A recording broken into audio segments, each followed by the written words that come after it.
one thing I talk about that's kind of a theme, in our conversation is kind of this transition. Everybody says mom and pop, and everybody knows what that means.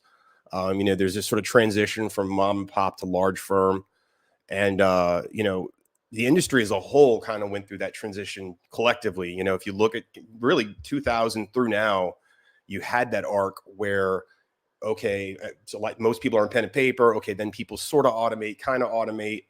And then, okay, now you have some real automations, and over time, the various companies have matured in their process. There's more expectations, and I saw that transition firsthand working at a firm, and then since being at Susco, I've seen lots of firms go through this transition. It's like a little microcosm of the whole industry. Yeah. And one of the things that struck me, early on, and I say this now, like I feel very bad for people coming into this industry trying to learn adjusting now versus 15, 20 years ago, because there's a lot of companies that have done it really well from staging and the growth perspective. And then, there's a lot of companies who just added layers upon layers upon layers. And those are the ones I feel bad for. Like, I mean, my first stint for the first, 9 years of my adjusting career, actually, more like 6 or 7, was with Big Red. And they're so big, there's no automations, there's no streamlining. If they wanted something done, what did they do? They just added an additional layer. They added another product, another something you had to touch to do. So it was fine for me because I just kept learning and learning. It's like, well, I already knew the process. Adding one more thing's not a big deal. Well, you come in 5 years later after I started, you've got 10 to 12 different systems and processes you have to touch just to close a claim. That's a lot. That learning curve can really derail somebody's successful career. So it's just so important that you grow and stage your system and your processes and your automation and your partners along with the level of the company that you're at, to give everyone the best path to success. Because that's the last thing you want to do, is just lose somebody because they couldn't keep up with all the processes and the things that you have to do just to be successful. Yeah, no, you're absolutely right. I mean, the expectations now are so high that previously, if you go back in time, you didn't have to necessarily have the really strong computer acumen, even as an adjuster. I can remember early on in my career, I can remember people saying, "Oh, you can't expect an adjuster to do that. You can't expect an adjuster to do that." I said, "It's not me that it's expecting it," it's definitely, and it's still going on where if you're starting out, you're 100% right. It's a challenge, and we see companies going through this sort of arc constantly. I mean, it's just ever present. Where, I mean, there's different sort of issues at the different levels. I mean, even a larger firm today, what I would have historically called a larger firm, I mean, just the level of expectations that are placed on them now versus, let's say, 10 years ago is really high. And there's kind of two sort of dual paths that I kind of think exist. One of them is process. One of them is, okay, how are you handling the claims? What do your processes look like? And then the other side is what your infrastructure looks like.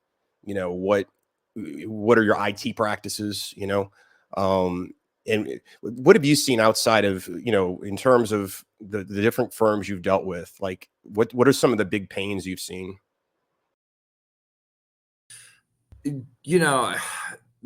There's a lot, right? Because I think, and you can speak to this even more than I can, but there is a very fine line to rolling out, developing, implementing systems efficiently and correctly without really going backwards, right? I mean, how many times has something been built that actually made the process heavier and take longer when it was supposed to shorten it, right? The idea behind paperless, like, how long was it until we were really paperless?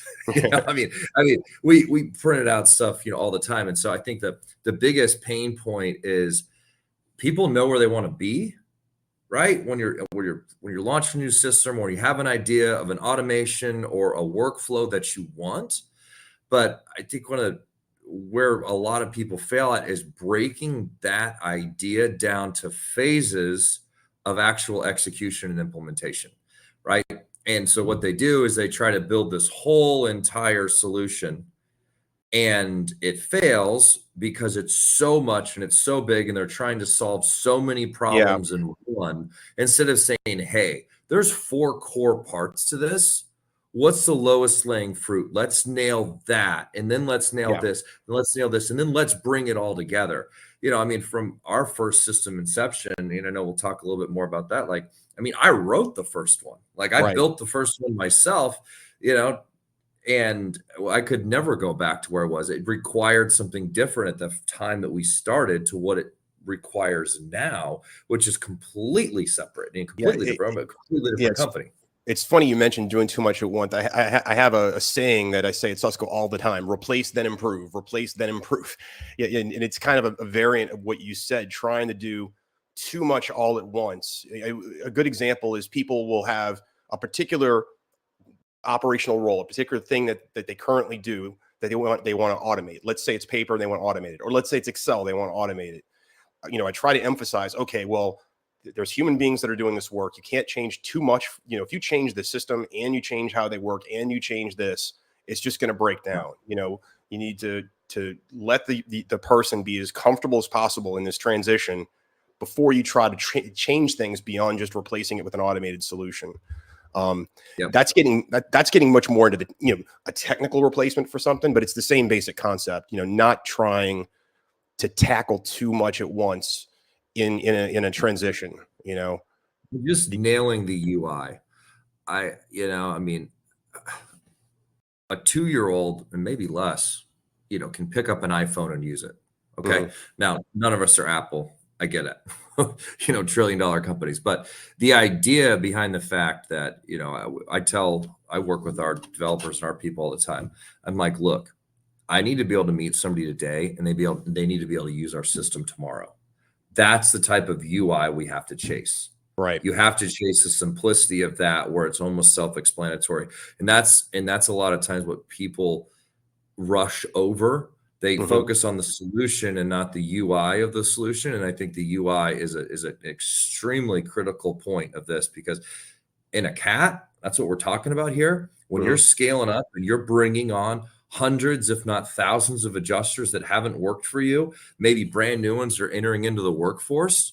Okay, you don't have hours to onboard and to train and to just do all of these things. Like, they need to be able to come on, and you need to be able to focus on the most important things.